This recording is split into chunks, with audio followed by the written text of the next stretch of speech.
السلام علیکم ورحمۃ اللہ وبرکاتہ۔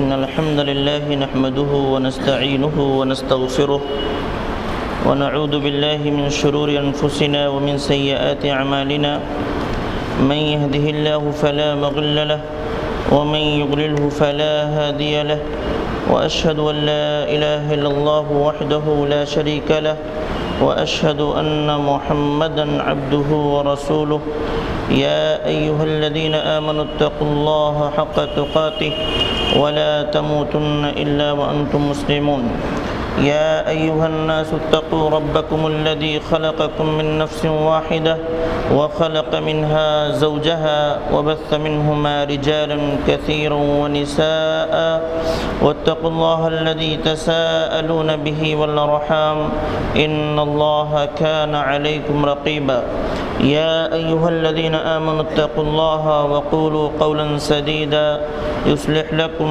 اعمالكم ويغفر لكم ذنوبكم ومن يطع الله ورسوله فقد فاز فوزا عظيما اما بعد فاعوذ بالله من الشيطان الرجيم بسم الله الرحمن الرحيم ان ابراهيم كان امة قانتا لله حنيفا ولم يكن من المشركين وقال في مقام آخر وما تفرق الذين أوتوا الكتاب إلا من بعد ما جاءتهم البينة وما أمروا إلا ليعبدوا الله مخلصين له الدين حنفاء ويقيموا الصلاة ويؤتوا الزكاة وذلك دين القيمة رب اشرح لي صدري ويسر لي أمري واحلل عقدة من لساني يفقهوا قولي رب زدني علما آمين۔ حمد و ثنا، کبریائی و بڑائی اور تعریف و توصیف کی تمام تر قسمیں اکیلے اللہ رب العالمین کے لیے لائق و زیبا۔ اللہ کی رحمتیں اور برکتیں نازل ہوں انبیاء کرام پر، خصوصاً آخری نبی جناب محمد رسول اللہ صلی اللہ علیہ وسلم پر، صحابہ کرام پر اور قیامت تک آنے والی مومنین پر۔ برادران اسلام، اللہ کا فضل، اس کا احسان کہ ہم تمام حصول علم کے لیے ہر اتوار کو یہاں حاضر ہوتے ہیں۔ یہ صرف اور صرف اللہ کی توفیق، اس کے فضل ہی کا نتیجہ ہے، ورنہ بہت سارے انسان ہیں جن کے پاس وقت ہے، صحت ہے، سب کچھ ہے، لیکن توفیق الہی نہ ہونے کی بنیاد پر وہ نہیں آ پا رہے۔ تو اپنے آپ کو ہمیں خوش نصیب سمجھنا چاہیے کہ اللہ رب العالمین نے ہمیں ان لوگوں میں سے بنایا کہ جن کو علم جیسی عظیم نعمت حاصل کرنے کی توفیق دی، اور دعا کرنا چاہیے اللہ العالمین ہمیشہ ہمیں انہی لوگوں میں سے بنائے رکھ، کیونکہ علم کے بغیر آدمی کورا ہوتا ہے، اندھا ہوتا ہے، جہالت کی وجہ سے جگہ جگہ وہ دھوکہ کھاتا ہے۔ اگر علم ہے، علم کی روشنی ہے، انشاءاللہ آپ کو یہ علم رہنمائی فرمائے گا، آپ کو سیدھا راستہ دکھلائے گا، آپ کو گمراہی سے بچا لے گا۔ ورنہ جگہ جگہ لوگ بیٹھے ہوئے ہیں کہ ہماری طرف آؤ، ان کی طرف جاؤ، نہ جاؤ، ایسا ویسا، لیکن علم ہے آپ کو انشاءاللہ سیدھا راستہ ملے گا۔ اس لیے ہمیشہ انسان کو علم کے حصول کے لیے دعا بھی کرنی چاہیے اور کوشش بھی کرنی چاہیے۔ اللہ ہمیں اس کی توفیق دے، آمین۔ آج کے درس کا عنوان، جیسا کہ آپ نے پڑھا سنا کہ حنفا کون تھے، یہ لفظ اکثر لوگوں کے لیے نیا ہے، اور بعض لوگوں نے تو مجھ سے راستے میں چلتے ہوئے پوچھا حنفاء سے مراد کیا ہے؟ میں نے کہا کہ اسی کی وضاحت، اسی کا علم حاصل کرنے کے لیے وہ مجلس سجائی گئی ہے کہ وہاں چل کر کے یہ جانیں کہ حنفاء کون تھے۔ کسی نے کہا اس سے مراد حنفی ہیں کیا؟ میں کہا ابھی اس پر مت جاؤ، فرقہ واریت پہ مت جاؤ، سیدھی بات پہ آؤ۔ حنفاء کون تھے اس کو جاننے کے لیے تفصیلی گفتگو وہاں ہوگی، اس پر آؤ۔ پہلے سے ذہن بنانا یہ کون تھے ایسا ویسا، اس سے آدمی بھٹک جاتا ہے، یعنی علم نہ ہونے کی وجہ سے بھٹک جاتا ہے۔ اس لیے پہلے علم حاصل کرو۔ تو حنفاء کون تھے؟ اس کا مطلب یہ ہے کہ پہلے تھے۔ آج کی گفتگو نہیں ہو رہی، پہلے کی بات ہو رہی ہے کہ اللہ کے نبی صلی اللہ علیہ وسلم کی ولادت سے قبل کے حالات چل رہے ہیں کہ عرب کا کیا ماحول تھا جب اللہ کے نبی صلی اللہ علیہ وسلم کی ولادت ہوئی۔ تو اس وقت کچھ ایسے لوگ تھے جن کو حنفاء کہا جاتا تھا، اسی کی وضاحت کرنی ہے کہ حنفاء کون تھے، کیوں تھے، اس کا مفہوم کیا ہے۔ تو سب سے پہلے آئے یہ دیکھتے ہیں کہ لفظ حنفاء کا کیا مفہوم ہے۔ لفظ حنفاء یہ حنیف کی جمع ہے، سنگولر اور پلورل جانتے ہوں گے۔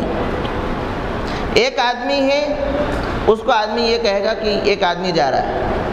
اگر کئی لوگ جا رہے ہیں تو اس کو نہیں بولیں گے ایک آدمی جا رہا ہے، آدمی لوگ جا رہے ہیں۔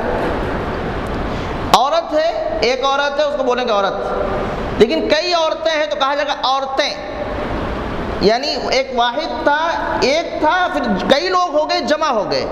تو اسی طریقے سے حنیف ایک رہے آدمی تو اس کو حنیف بولتے ہیں، اور کئی حنیف ہو جائے تو اس کو حنفاء بولتے ہیں۔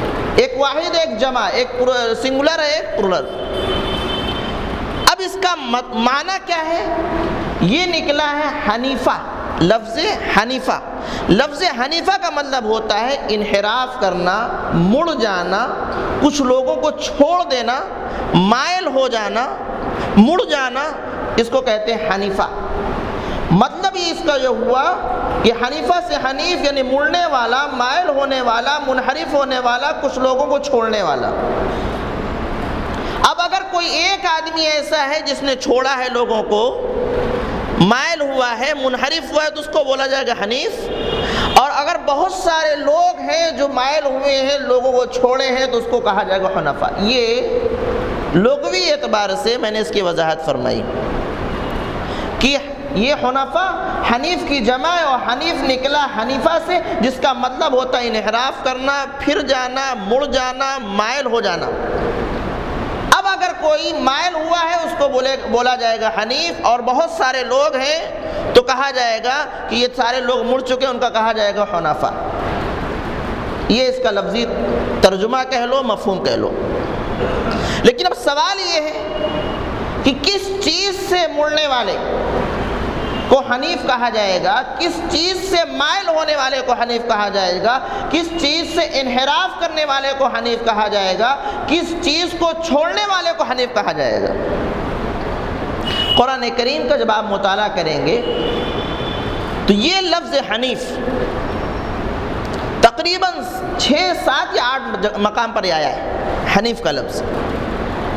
اور عموماً یہ ابراہیم علیہ السلام کی صفت کے طور پر ان کے بارے میں آیا ہے کہ وہ حنیف تھے۔ کون؟ ابراہیم علیہ السلام کے سلسلے میں تقریباً 7-8 مقام پر آیا ہے، اور وہاں یہ بتلایا گیا کہ ابراہیم حنیف تھے۔ جیسے چند آیتیں میں آپ کے سامنے پڑھتا ہوں۔ ایک مشہور آیت کریمہ، قربانی کے وقت زیادہ تر لوگ اس کو پڑھتے ہیں، انی وجہت وجہی للذی فطر السماوات والارض حنیفا وما کان من المشرکین، وما انا من المشرکین، کہ میں اللہ رب العالمین، اس سے پہلے جو واقعہ ہے کہ ابراہیم علیہ السلام نے اللہ کی تلاش، حقیقی معبود کی تلاش میں پریشان تھے، دیکھا ستارہ چمک رہا ہے، کہا وہ میرا رب ہے۔ جب وہ ڈوبنے لگا، ٹمٹمانے لگا، تو کہا نہیں، ٹمٹمانے والا، ڈوبنے والا میرا رب نہیں ہو سکتا۔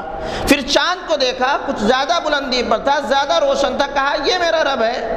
لیکن جب صبح ہوئی وہ بھی ڈوبنے لگا اور سورج کی روشنی غالب آنے لگی تو کہا یہ بھی میرا رب نہیں ہو سکتا کیونکہ یہ بھی مغلوب ہے، یہ بھی ڈوبنے والا ہے۔ پھر سورج کو دیکھا، کہا یہ بڑا ہے، ھذا ربی ھذا اکبر، یہ میرا رب ہے کیونکہ یہ سب سے زیادہ بڑا ہے۔ لیکن شام ہوتے ہوئے جب وہ ڈوب گیا سورج تو کہا یہ مجھ کو رہنمائی کرنے والا نہیں ہے کیونکہ یہ ڈوب گیا۔ اس کے بعد آپ نے فرمایا انی وجہت وجہی للذی فطر السماوات والارض حنیفا وما انا من المشرکین، کہ میں اپنے آپ کو، اپنے چہرے کو متوجہ کرتا اس ذات کی طرف جس نے فطر السماوات والارض، جس نے زمین کو اور آسمانوں کو پیدا کیا، حنیفاً یہ لفظ آیا کہ میں متوجہ ہوتا ہوں اس ذات کی طرف جس نے آسمانوں کو پیدا کیا، زمین کو پیدا کیا، حنیفاً یکسو ہو کر، تمام چیزوں سے منہ موڑ کر، تمام معبودوں سے انحراف کر کے، تمام بتوں سے منہ موڑ کر اس کی طرف متوجہ ہوتا ہوں۔ معنی واضح ہو گیا کہ حنیف اس کو کہا جائے گا جو دوسرے معبودان باطلہ کو چھوڑ کر، اس سے منہ پھیر کر، بتوں سے منہ موڑ کر اللہ کی طرف آ جائے، یکسو ہو کر کے آ جائے، سب کو چھوڑ کے اللہ کی طرف آ جائے، اس کو حنیف کہا جائے گا۔ اور آگے ایک جملہ وما انا من المشرکین، اور میں مشرکوں میں سے نہیں ہوں۔ معلوم نہیں ہوا کہ اگر کوئی آدمی شرک کرتا ہے تو اس کو حنیف نہیں کہا جا سکتا۔ حنیف اسی وقت جب یکسو ہو کر تمام معبودان باطلہ سے منہ موڑ لو، سب کو چھوڑ دو، ایک اللہ کی طرف آ جاؤ، کسی کی طرف کوئی لو نہ لگاؤ، صرف اللہ کی طرف، تو اس کو کہا جائے گا حنیف ہو گیا۔ انی وجہت وجہی للذی فطر السماوات والارض حنیفا وما انا من المشرکین، ایک جگہ۔ اسی طریقے سے سورہ آل عمران میں اللہ رب العالمین نے ابراہیم علیہ السلام ہی کے بارے میں فرمایا ما كان ابراہیم یہودی ولا نصرانی ولكن كان حنیفا مسلما وما كان من المشرکین۔ یہودی لوگ جھگڑا کرتے تھے ابراہیم علیہ السلام کے بارے میں، وہ کہتے تھے کہ ابراہیم یہودی تھے، نصرانی کہتے تھے کہ ابراہیم نصرانی تھے۔ اللہ رب العالمین نے فرمایا ما كان ابراہیم یہودی ولا نصرانی، کہ ابراہیم نہ تو یہودی تھے اور نہ ہی نصرانی تھے، پھر کیا تھے؟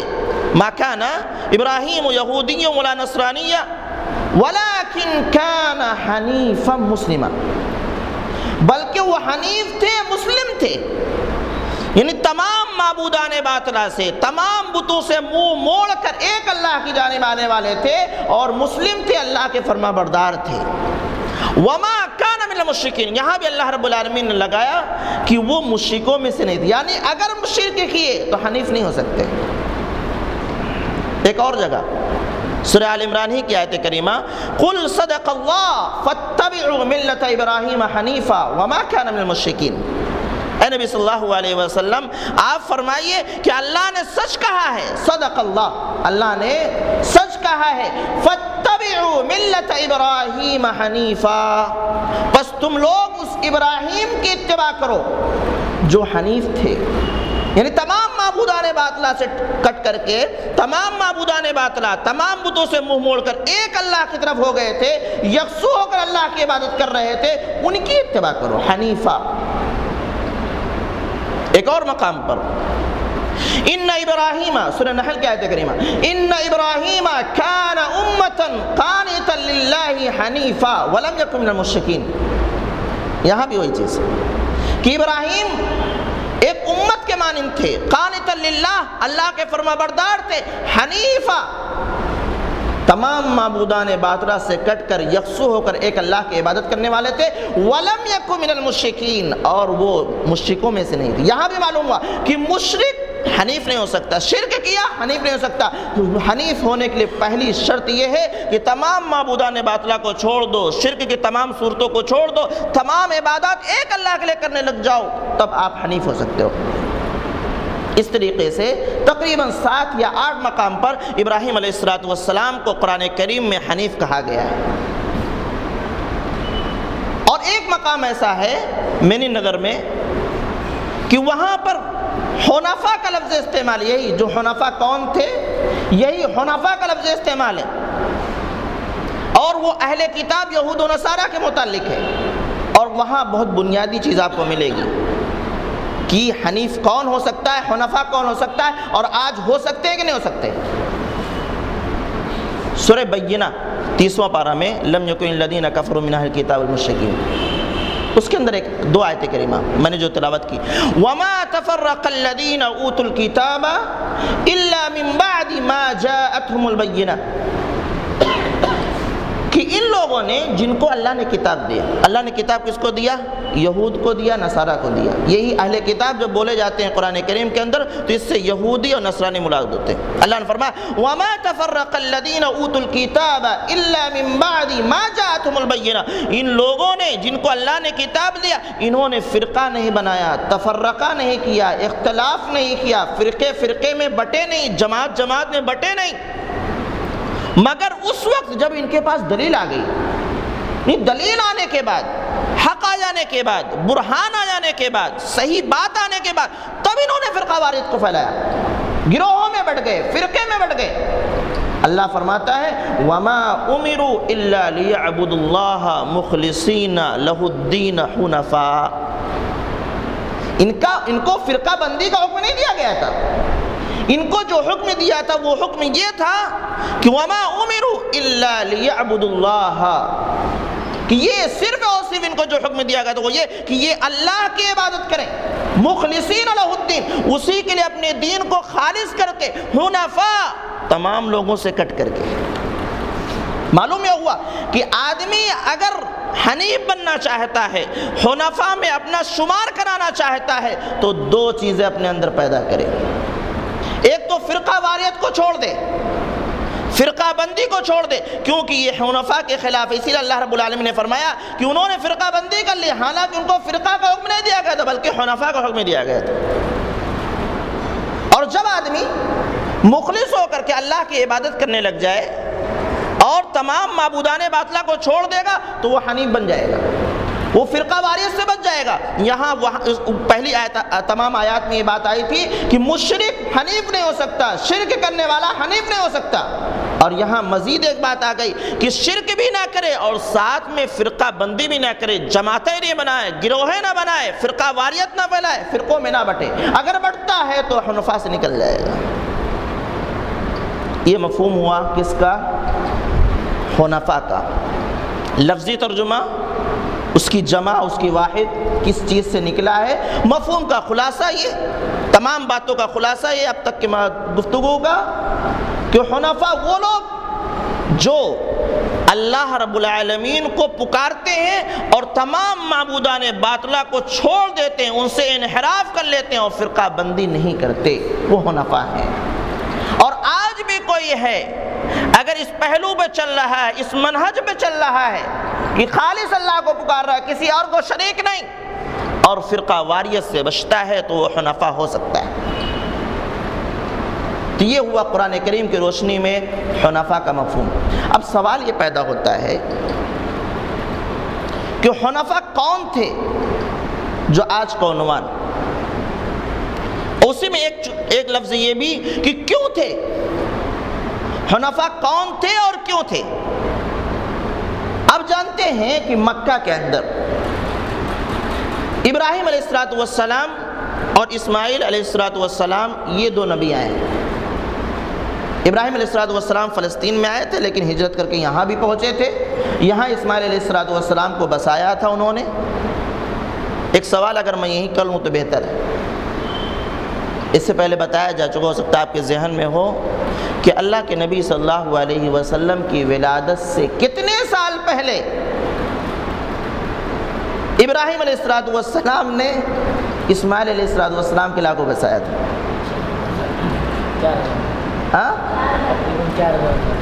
کتنا؟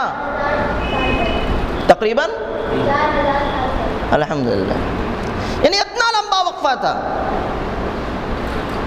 اس وقت ابراہیم علیہ السلام نے اپنے بیٹے اسماعیل کو لا کے بسایا تھا، اور وہی آخری نبی تھے، اس کے بعد نبی نہیں آئے، اور اس علاقے میں آخری نبی ہے اللہ کے نبی صلی اللہ علیہ وسلم۔ اتنا لمبا وقفہ تھا، اس میں کوئی نبی نہیں آیا۔ وہ جو دین چل رہا تھا وہ دین ابراہیمی ہی چل رہا تھا، اس کے علاوہ کوئی اور دین نہیں آیا تھا۔ جب کوئی نبی نہیں آیا تو دین کہاں سے آئے گا؟ تو لوگ کہتے تھے، دعوے دار تھے کہ ہم دین ابراہیمی پر عمل کرنے والے ہیں، ابراہیم علیہ السلام کے عقیدے اور منہج پہ چلنے والے ہیں۔ اور چلے بہت دن تک چلے، لیکن بعد میں اسی دین کے اندر خرافات، بدعات، شرک، بت پرستی دھیرے دھیرے سرایت کرتی چلی گئی، جس کی بہت ساری تفصیل گزر چکی ہے۔ انہوں نے اپنی طرف سے بہت ساری چیزیں ایجاد کر لیں، دین میں جو چیزیں نہیں تو ان کو لا کے داخل کر لیا، اور اسی طریقے سے بت پرستی، عمر بن لوحی کا نام آ چکا ہے، اس نے شام کے علاقے سے بتوں کو لایا تھا، وہ گیا شام کے علاقے سے، وہاں سے بت لایا، اور اس کے بعد مکہ کے اندر بت پرستی کو اس نے رائج کیا۔ تو دین ابراہیم پر عمل کرنے والے ابراہیم علیہ السلام پکے موحد تھے، ان کی توحید سے بڑھ کر کس کی توحید ہو سکتی ہے، جنہوں نے توحید کی تلاش میں کتنی قربانیاں دی ہیں۔ قربانی کے موقع پر، عید الاضحیٰ کے موقع پر یہ تمام باتیں آتی ہیں کہ ابراہیم علیہ السلام کتنے بڑے موحد تھے، توحید کو خالص اللہ کی عبادت کرنے والے، اور اتنا خالص اللہ کی عبادت کرنے والے کہ اللہ نے ان کا نام حنیف رکھ دیا، ان کا نام حنیف رکھ دیا کہ تمام معبودان باطلہ سے کٹنے والے، بتوں کو توڑنے والے، بتوں کو چھوڑنے والے، تم انہیں کا معاملہ تھا، لیکن انہی کے پیروکار، انہی کے دین پہ چلنے والے بتوں کی پوجا کرنے لگے تھے، اور بت پرستی اتنا عام ہو گئی تھی، اتنا عام ہو گئی تھی کہ لوگوں نے خانہ کعبہ کے اندر 360 بت رکھے تھے، اس کے علاوہ ادھر ادھر اپنے اپنے محلے میں رکھے تھے، بعض اپنے اپنے گھروں میں رکھے تھے، راستے میں چلتے تھے تو وہاں بھی لے کے جاتے تھے۔ عجیب عجیب واقعہ ہے ان کی بت پرستی کا۔ لے کے گئے ایک پتھر، پوچھتے جا رہے ہیں، راستے میں دیکھا ایک اور خوبصورت پتھر ملا، اسی پتھر کو جس کو پوجا اٹھا کے پھینکا، وہ خوبصورت والا اٹھا لیا، وہ بت ہو گیا ان کا۔ کچھ نہیں ملتا تھا تو کیا کرتے، ریت کو جمع کرتے تھے اور لا کر کے بکری کا دودھ اسی پر گاڑ دیتے تھے، دودھ دیتے تھے تاکہ تھوڑا پختہ ہو جائے، اسی کی پوجا کرنے لگتے تھے۔ اور وہ بھی نہیں ہوتا تھا تو راستے میں چلنے کے لیے ستو رہا کرتا تو اس کا بنا لیتے، پوچھتے تھے، جب بھوک لگتے کھا لیا کرتے تھے۔ اتنا بت پرستی ان کے اندر رائج تھی، اور دعویٰ کہ ہم دین ابراہیمی پر عمل کرنے والے ہیں، ابراہیم علیہ السلام کے دین پر عمل کرنے والے ہیں، جو پکے موحد تھے، جنہوں نے بتوں کو توڑا تھا، بتوں کے خلاف جو ہے ایک محاذ قائم کیا تھا، اپنے گھر کے اندر بت بنتا تھا، وہاں مخالفت کی تھی، اس کے بعد ان کو ہجرت کرنا پڑا تھا۔ ان کے عقیدے دین پر چلنے کا دعویٰ کرنے والے اس طریقے سے جگہ جگہ، راستے راستے، قدم قدم پر بتوں کی عبادت کر رہے تھے، لے کے چل رہے تھے۔ جیسا کہ آج بھی دعویٰ ہے کہ ہم لا الہ الا اللہ محمد رسول اللہ پڑھنے والے ہیں، خالص اللہ کی عبادت کرنے والے ہیں، لیکن ذرا دیکھو جگہ جگہ معاملہ ہے، میں ادھر نہیں جانا چاہتا۔ تو بہرحال تو وہاں دین ابراہیم علیہ السلام، اسماعیل علیہ السلام یہ آخری نبی تھے، مکہ کے اندر کوئی اور نبی اس کے بعد نہیں آیا تھا، جو دین تھا وہ ابراہیم علیہ السلام کا دین تھا، اور اس میں لوگوں نے بدعات، خرافات کو بڑھا لیا تھا، بت پرستی کو رائج کر لیا تھا۔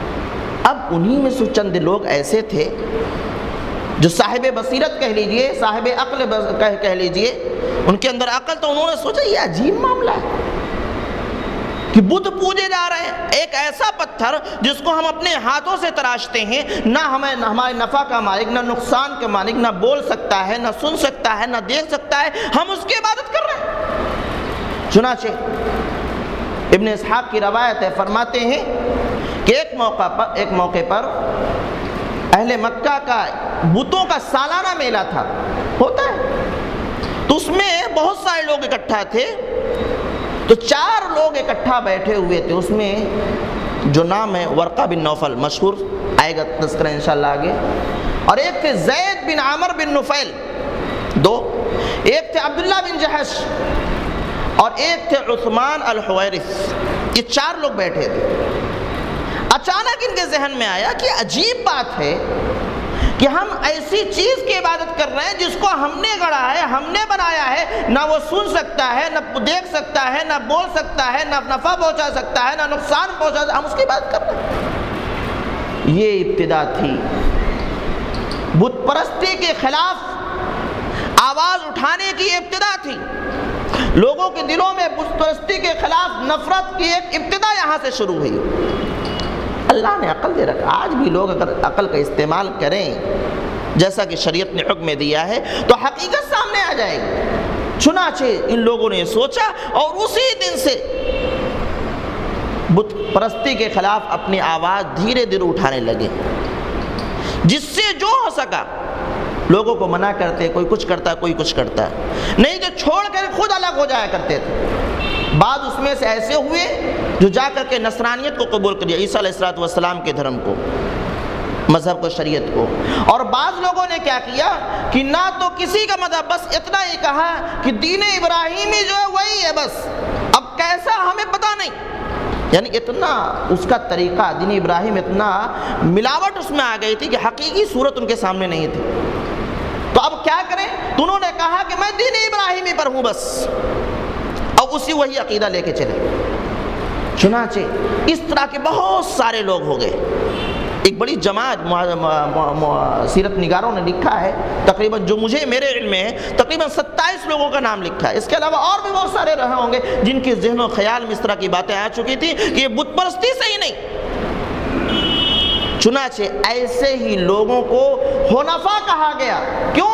کیونکہ انہوں نے بھی وہی کام کیا جو ابراہیم علیہ السلام نے کیا تھا۔ انہوں نے بتوں سے اپنے آپ کو الگ کیا تھا، بتوں سے انحراف کیا تھا، بتوں کو چھوڑا تھا، ایک اللہ کی طرف آ گئے تھے۔ چنانچہ انہوں نے وہی کام کیا کہ بت پرستی سے نفرت کیا، بت پرستی کو چھوڑ دیا اور ایک اللہ کی تلاش میں مگن ہو گئے۔ اس کے لیے انہوں نے سفر کیا، حقیقت کی تلاش کہاں مل سکتا ہے، حق ہم کو کہاں مل سکتا ہے، اس کے لیے انہوں نے سفر کیا۔ کوئی شام گیا، کوئی نصرانی، کوئی دوسرے علاقے میں گیا۔ انشاءاللہ گفتگو آگے آئے گی کہ انہوں نے حق کی تلاش کے لیے سفر کرنا شروع کر دیا۔ ایسے لوگوں کو حنفا کہا گیا۔ کیوں کہا گیا؟ اس وجہ سے کہ انہوں نے وہی کام کیا جو ابراہیم علیہ السلام نے کیا تھا، کہ بتوں کو چھوڑ کر کے، بتوں سے انحراف کر کے، بت پرستی کو چھوڑ کر کے ایک اللہ کی طرف یکسو ہو کر کے آ گئے تھے۔ جیسے ابراہیم علیہ السلام کو حنیف کہا گیا، ان کو بھی حنیف کہا گیا۔ اب چونکہ کئی تھے اس لیے حنفا کہا گیا۔ ابراہیم علیہ السلام ایک تھے، ان کو حنیف کہا گیا، اور یہ لوگ بہت سارے ایسے آ گئے تو پوری جب جماعت ہو گئی تو جب جمع ہو جاتا تو اس کو حنفا کہا جاتا ہے۔ بات واضح ہوئی؟ اگر نہ سمجھ میں پوچھا جا سکتا ہے۔ تو یہ بات حنفا۔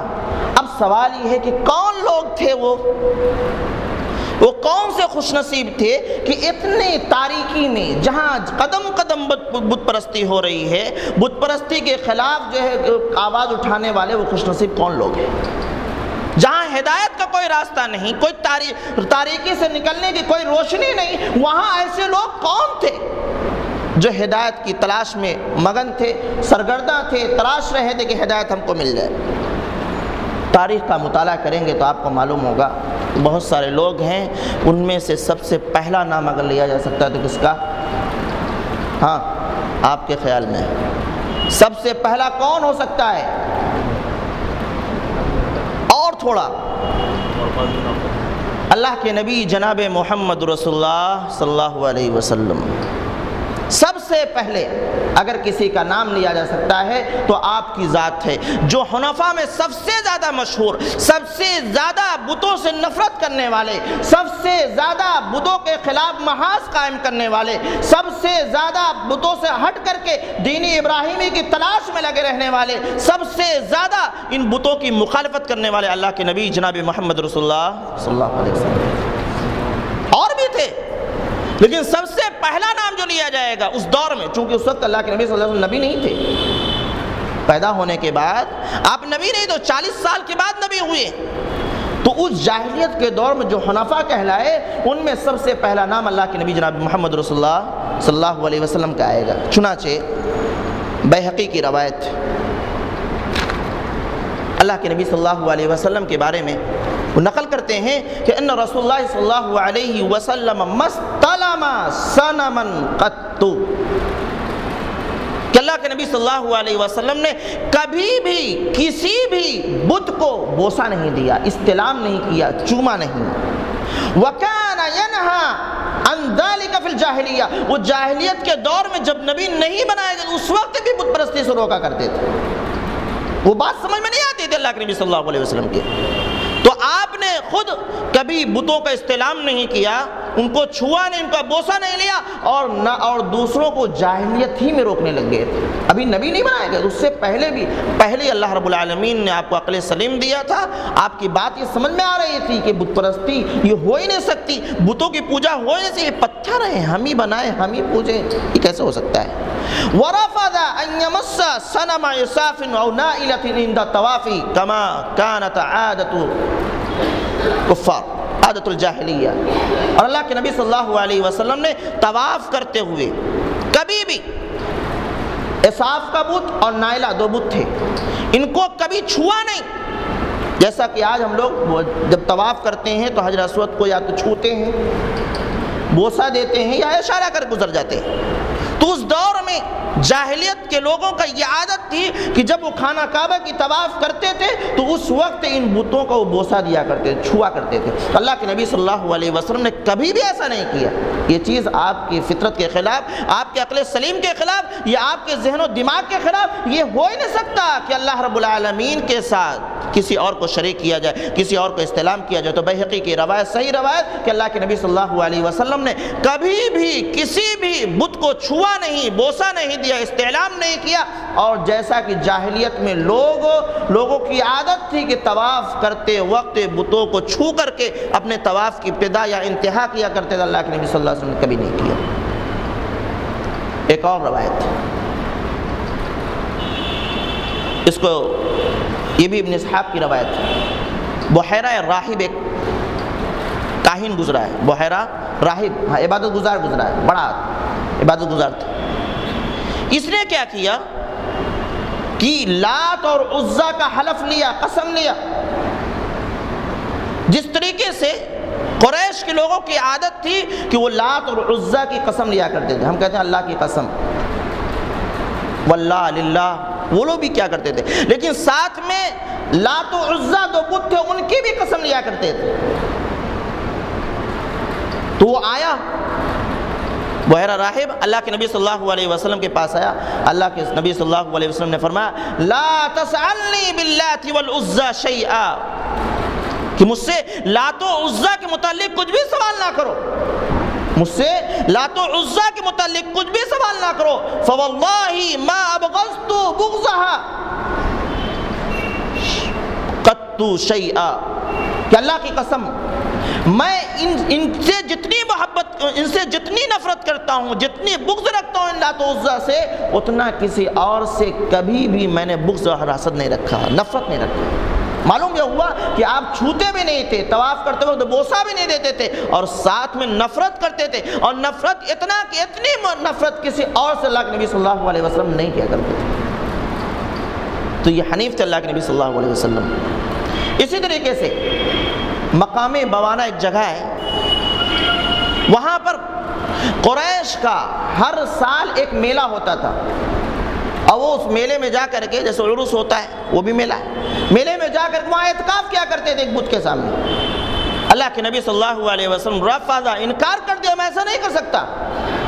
اور جب آپ نے انکار کیا تو اس وقت تو ان کے چچا ابو طالب، چونکہ والد کا انتقال ہو چکا تھا، دادا کا بھی انتقال ہو چکا تھا، ابو طالب کی پرورش میں تھے 8 سال سے لے کر کے، تو ابو طالب اور دوسرے چچا ان پر ناراض ہو گئے کہ بتاؤ ہمارے دین خاندانی، ہمارا دین ہے، خاندانی میلہ ہے، اور اس میں تم اعتکاف کرنے سے انکار کرتے ہو۔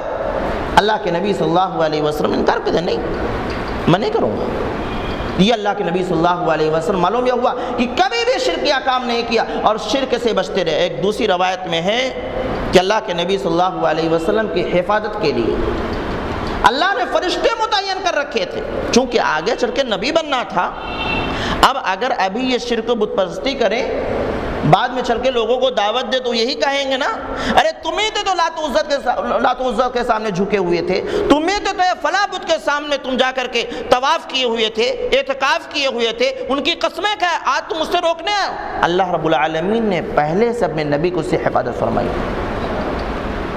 تو یہ ہوا بت پرستی سے نفرت۔ اس کے علاوہ حق کی تلاش کیا ہے؟